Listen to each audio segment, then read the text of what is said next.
All right. So what made you want to discuss this? Did something happen or just kind of just something you feel needs to be discussed?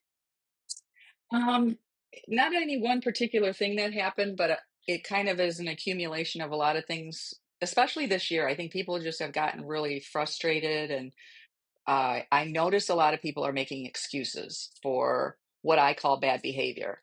And it's mostly about making excuses to say, well, I'll get to you, or I didn't take care of that, but, and there comes the excuse. You just lost all credibility when you did that. And I've seen it more with agents than anybody else, but I think just in the general public, it's become acceptable to make an excuse. So I know I texted you and said, you got to do a podcast on this because I think agents have to remember. And I don't have anybody in our office or in our company that I've seen this with, but if it's happening everywhere else, it's got to be happening with us too. And sometimes I've been guilty of it. Well, I'll get to that, but I'm on vacation right now. And then I got slapped. Well, then why'd you take the call? If you're on vacation, what are you doing talking to me? You know? Mm-hmm. Mm-hmm. So, yeah. Well, I think a lot of it is, centered around the premise of responsibility versus accountability, right? Because if we're responsible for certain things and we don't follow through, there's really no consequence. But if you're Mhm. accountable to somebody else, or if you're accountable to a certain standard, there is a consequence. And whether you know it or not, you are being interviewed at all times by everybody. And you're building a reputation in this business every single day. So if you're known as the person who can't respond to a text or can't get back to an agent, not only will that get known in the agent community that someone doesn't want to work with you because you're not responsive, but clients are also going to know that about you, and that trickles down and that affects you. Yeah, I heard something the other day that somebody said about excuses.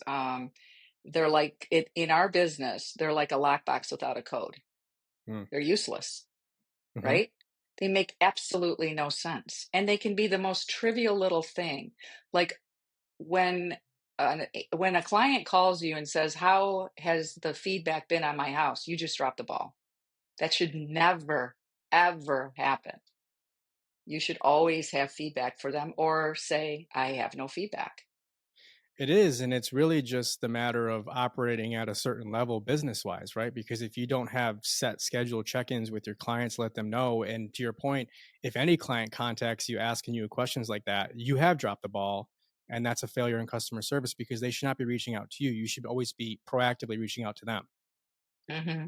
Yeah, expectations are set from the very beginning. Mhm. You get that listing. I will be contacting you once a week. If we get showings in between, you'll know what that feedback is as soon as I get it. If I don't get it within 24 hours, I'll let you know and then I'll make a call. Whatever program you're going to work it. Like it's not just a set and forget. And I think that's what's so important. We work in an industry where you can make a lot of money with no college degree. Yep. Basically, very simple education. It's not hard to get your license. It's hard to run this business and do it effectively and efficiently and successfully. And success doesn't always mean the numbers that you take in or the income you have. Like, are you leaving the business every night knowing that you had integrity and honesty? Those are two key components for me. And sometimes that's hard, because I just recently have been having a lot of agents say, yeah, but, Mhm. and I just have such a hard time with that. I mean, it really just comes down to the ability to follow through, right? It's very simple. It's not really that complicated. So why do you think so many agents fail to just follow through on what it is they commit to? Because they get a pass. Who's going to call you out on that? Until you see your business fall apart, until you see things go to the wayside or, your reviews start slacking, because people remember the journey. They remember how it was to put their house on the market. How compassionate were you in the process when you went on the listing appointment? All the details from that point to the end to closing. They remember all those details. The flurry of the day are important, but then when they go to fill out the survey, they remember the details. And sometimes those details are more important than the actual end goal. Like, I know that I'm gonna be closing this property on the 30th, and my buyers know that they're closing on the 30th, but they don't know every step in between that's happening on my end. All they know is that they're bumping their head against the wall because they're doing a mortgage and they have to provide everything, including the blood of their firstborn. Right. But what am I doing on my end? I'm making sure that all these things are moving, the parts are going. And so communicate with your clients. But I think we just give a pass to people not having accountability. I have an inspection report that's due at noon, to let me know if they're a yay or a nay. It's 10 to noon. How come I'm waiting this long to hear from that agent? That's crazy. It is. It is. And I think that's also cohesive with the idea that, 10% of agents do 90% of the business because 10% operate the way that you're talking about, which is you actually follow through and you're professional and you deliver. 90% are the agents who say, yeah, I'll get you the inspection report by noon. It's 11:49 and you haven't heard anything. At least give me Yeah, like a text, give me a heads up, give me something so I know what's going I got on. nothing. Yeah, yeah.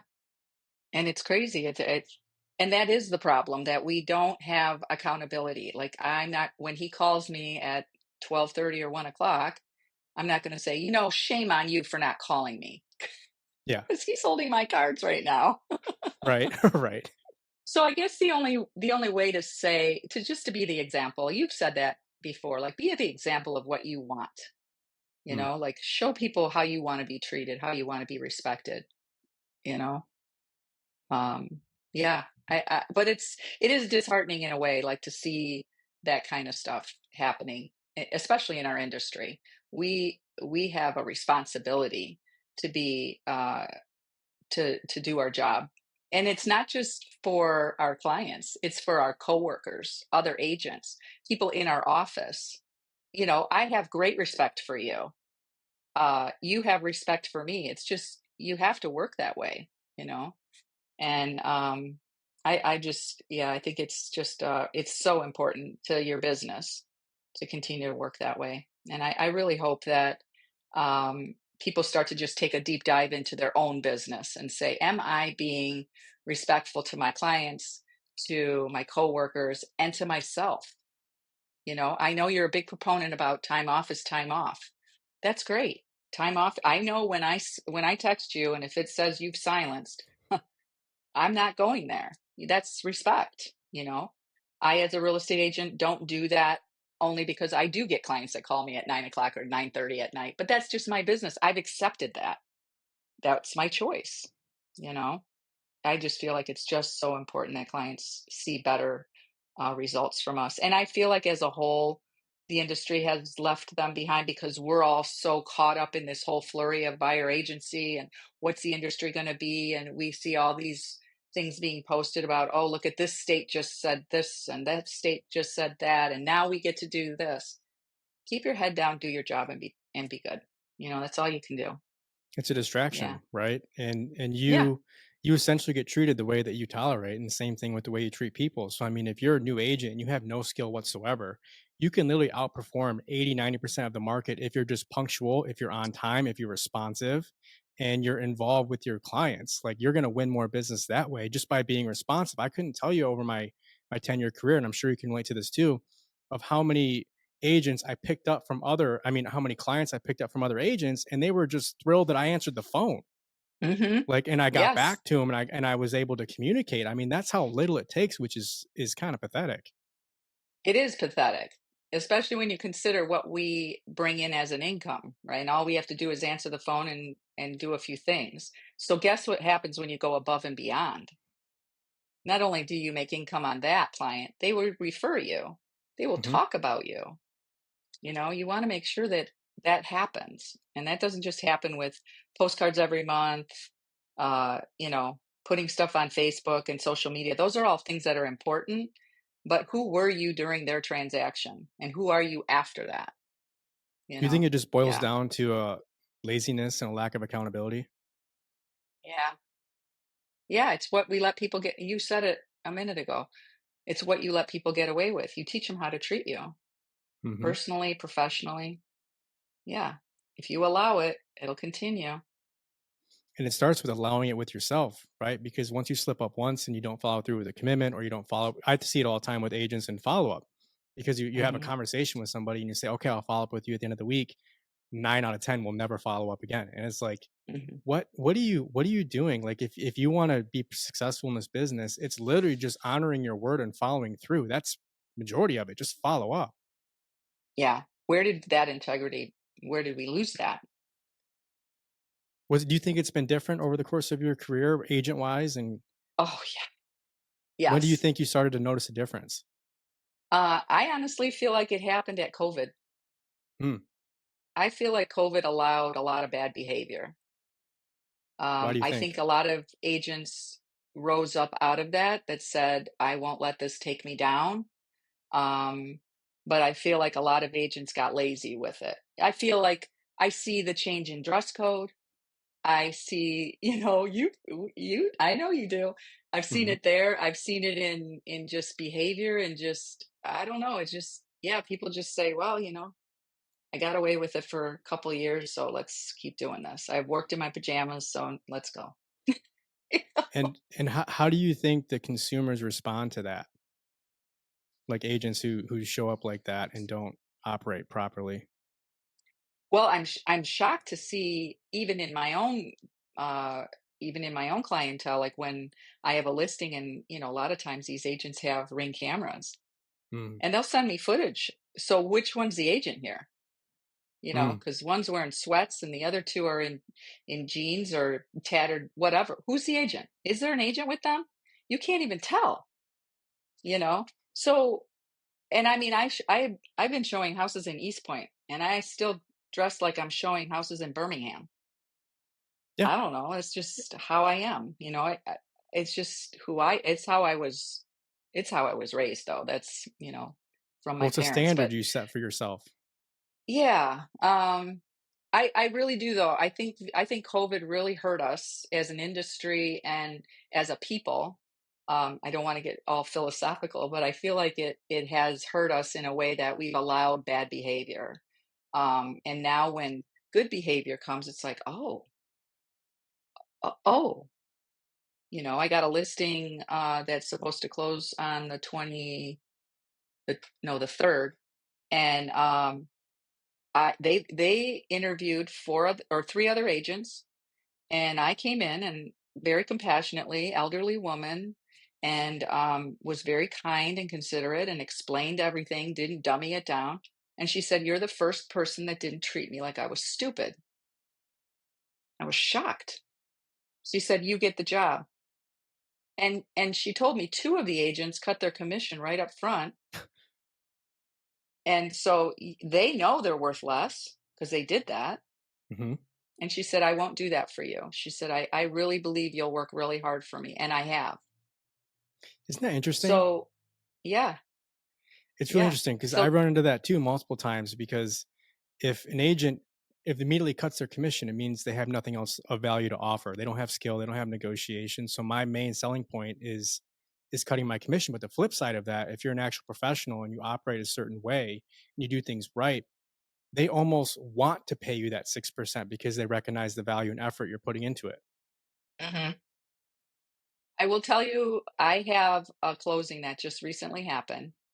I was in touch with these people. They contacted me 2 years ago, and they said, "We're considering selling our house. We saw you on Google, and we like what we saw. They have a house had a house in Warren, and we would like you to come out and tell us what you think our house is worth and if we should do anything. It's probably going to be a couple of years though." So I went out, did a walk through the house, told them what I think they should do. What is beautiful house in Warren. It's very unusual, and kept in touch with them, sent them postcards, did the callings, did the drop bys, everything for 2 years, and never thought of it like, oh man, I'm never going to get anything out of these. I'm cutting them off my list. Never thought that. They called me and said, well, we're ready. We want to start looking at condos. Okay. We looked at condos for 2 weeks. They said, nope, we're not doing this. It's too hard. Our hearts aren't in it. We're just not going to do it. Okay, no problem. When you're ready, we'll circle back and maybe do something. They called me the end of April and they said, "We just rented an apartment for 1 year.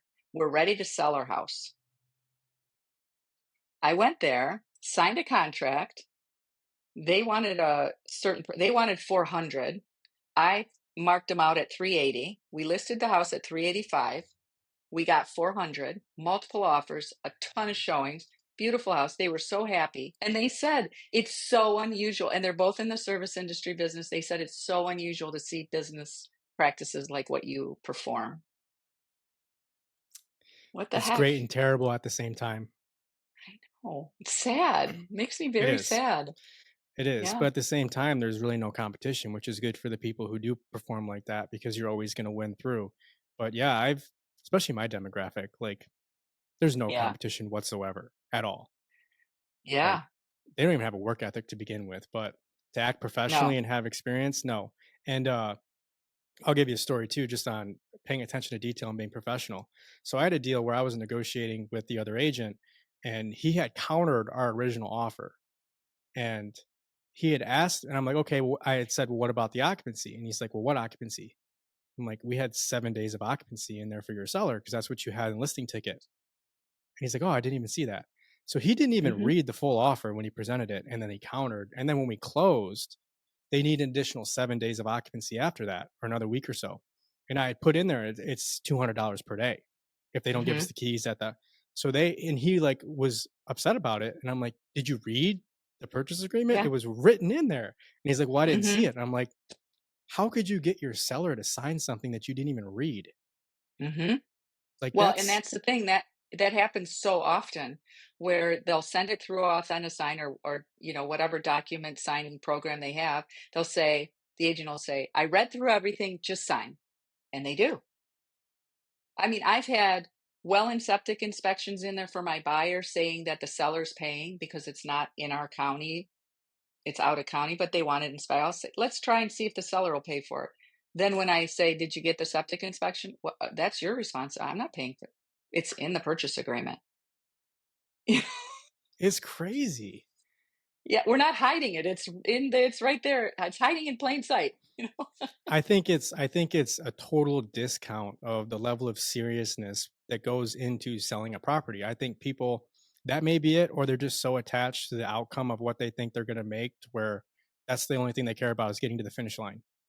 I think that's it. And which is why when you and we've talked about that, people start this business over every day. They Hmm. start new every day. There's no book of business. There's no SOI. There's none of that because they just went from A to B and then went on next. There is no follow up or upkeep. That's why you see so many times a listing be sold and then 5 years later be listed by someone else Yep. because you weren't loyal to your client. Yep. It was just transactional. There was no Yeah, relationship built. And exactly. I keep seeing it from everybody. It's like, what's the secret sauce? What do I have to do? Like, what do I need to generate business? I'm like, it's been the same forever. It's sales.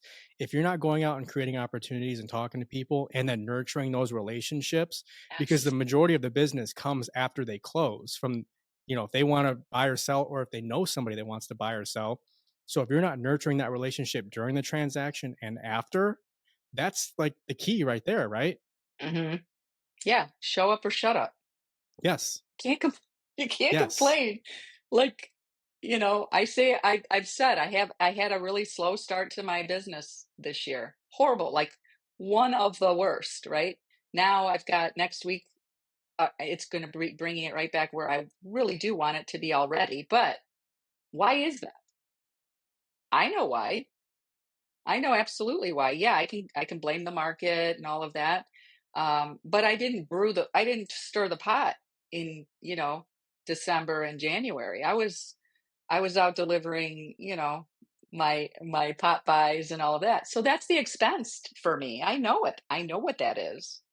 But now I'm rocking and rolling. Things are moving. I've got some listings coming up and I'm good with that. But if you don't show up for your people, like I said, that 2 year relationship, that just Yep. happened on a call. I could have left there and they said, "Oh, we're not doing anything for 2 years." Yeah, well, whatever. I'll probably never hear from you. You know? So it's so odd, it'll never happen. Well, it did. It did. Was it worth waiting for a 6 or 3% commission on a $400,000 cash sale? Was it worth 2 years of a postcard once a month and a pop by? Yeah, right? I think so. It's never a bad investment when you're investing to improve the consumer experience or to improve the relationship you have with that person. Like it's an Mhm. investment, like your Popeyes. That's what you do, and it's a bizarre thing to witness that agents don't seem to grasp that, or they don't have the discipline or willingness to do the delayed gratification to where they have to invest 2 years into something that turns into something. So, it's interesting you say that. Do you think it is in part because we are a society of immediate gratification? I think it definitely plays a part into it for sure. We have this. I can find out right now, like, I can find out right now where my husband is. Hmm. I don't have to call him and say, "Hey, what's going on? Where are you?" Because I know where he is. Because Yeah, all I have to do is look on the camera up at our lake house. That's where he's at, right? Or I can find out what's happening in the news. I can find out what's happening at my office. It's all instant gratification. We hate waiting in a line. I yeah, love lines at the store. You know why? Because I talk to people. yep, yep, I mean, TJ Maxx and Marshalls is like my playground. I'll go in there and stand in line and they have all those aisles full of stuff that they want you to buy, and I'll be like talking to somebody in front of me. I'll pick something up and I'll say, "Oh, that's so cute. Where are you thinking about putting that?" Oh, or, I've gotten business to do that by doing that. People start talking about where they're going to put things in their house. Oh, where do you live? Uh, hmm. oh, so what do you do? It's just a conversation. I think it's a lot of things. I think it's one, instant gratification, right? Because a lot of people have been raised on the fact that if you want something, you should have it now, which that's Hmm. not this business. I think it's a lack of skill, it's a lack of discipline, and it's a lack of willingness to follow through because a lot of people don't realize that in this business, in any sales business, you are rewarded based on your performance and your results, not your effort. And so a lot of people get really discouraged when they put forth a lot of effort, especially if this is something that they've done the first time in their life, where they're Hmm. putting all this effort into it and they're not seeing anything come to fruition because of it. One, they get very discouraged, and two, they want to shrink back into and protect themselves from being embarrassed or experiencing any sort of failure because they've never experienced failure in their life. Ego. Ego. Yep. Protection of ego. That's what it is. I think that's really what I think it boils down to, especially my demographic. I think it's laziness. I think it's a lack of discipline. And it's the I should just have it now. And if I'm going to invest all this time and I'm not going to get anything for 6 to 12 months, I'm going to go do something else. Yeah. Well, and yeah, and a lot of that was created by the way kids were raised. I was part of that, raising them, Yeah. give them what they want. All the kids got trophies, the whole night. It's an old story. Hmm. Um, but it is interesting because the people that do put in that little bit of effort, and it doesn't even need to be monumental, just that little difference, like when you go to the store and somebody actually looks you in the eye when they're ringing you up or pays attention, you're like, whoa, that was nice. I mean, they should know the color of your shirt when you leave. And most people don't. Mm-mm. Just Because basic your human demographic interaction. doesn't even go to the store to shop. They are on the phone. It's Amazon. I mean, Yeah. everything I get is, you That's what I know? mean. Just even the basic social skills that people have Yeah, developed through going to the store, talking to people, going to the yeah, bank. There are some, believe this, there are some people who are terrified to go into a bank because they don't want to talk to a bank teller. that's sad. Isn't that? Really sad. It's Yeah. terrible. It's like, how do you think you're going to navigate life when you don't even have the social skills to talk to a bank teller?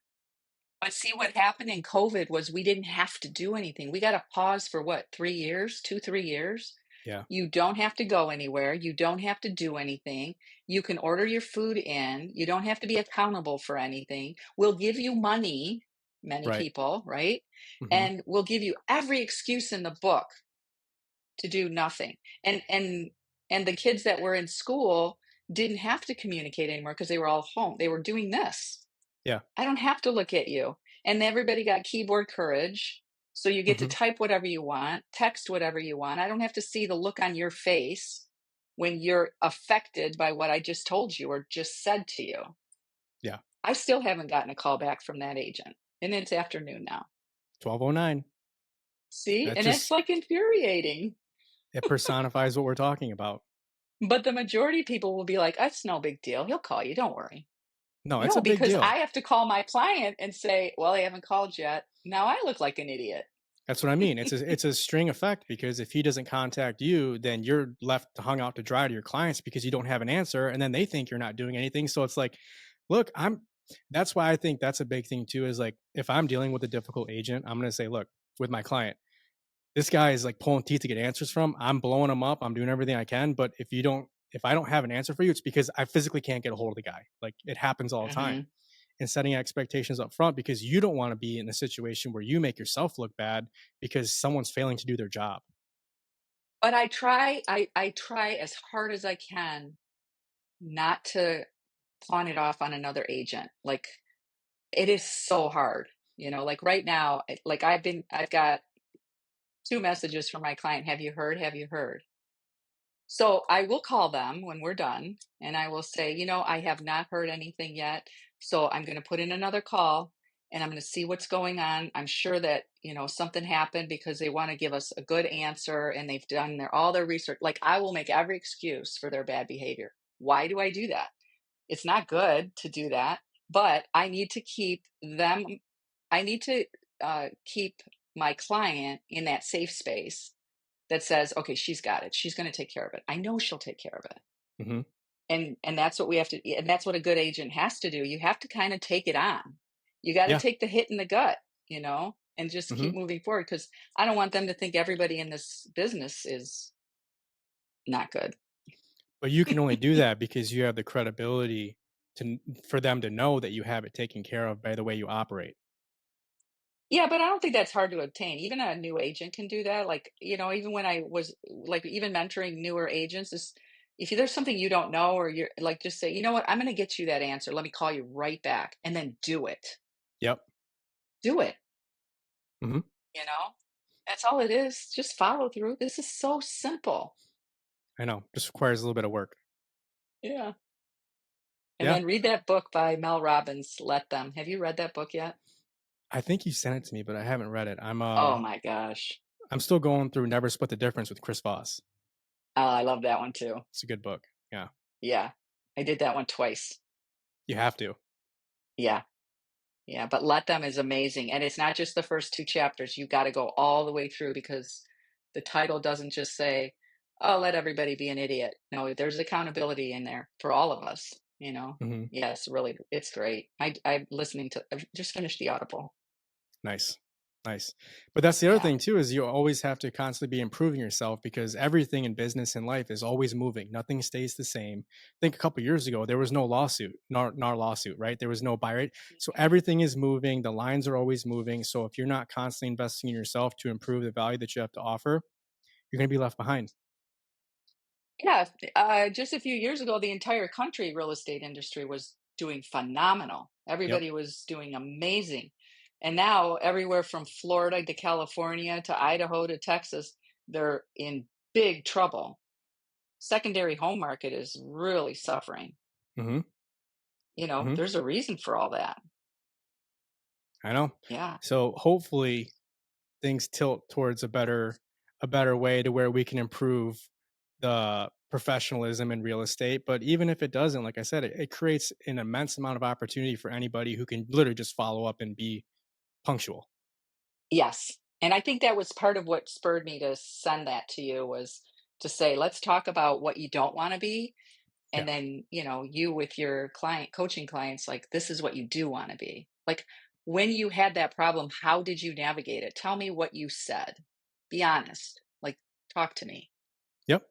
And, I mean, I catch myself sometimes too. Like, oh, I shouldn't have said that. Yeah. It happens all the time. But I think that's another thing too is being able to be honest with yourself. Hmm. Right? Because if Yeah. you're always trying to protect the ego, you're gonna lie to yourself because you don't want to make yourself look bad or think that you did something wrong. You have to be willing to accept that no, hey, I kind of screwed up on that. I shouldn't have said that or I shouldn't have done this because that's where growth comes from is reflecting on the mistakes. But if you don't believe you have any mistakes, you didn't make anything, or it's always the other person's fault, then you're going to be stuck in the same spot. Yeah, and I feel like if that's the case, then there's something else is missing. There's empathy, Big involved in time. all of that. And, there's a lot of that lacking too. It It doesn't is. pay the bills. It doesn't. And just, having a lack of human decency with other people, it's definitely been more common. I don't it's like that's the keyboard warrior stuff and having no consequences for what you say and not being face Hmm. to face with somebody. So I don't that has definitely increased over the last 5, 10 years, but I just find it interesting.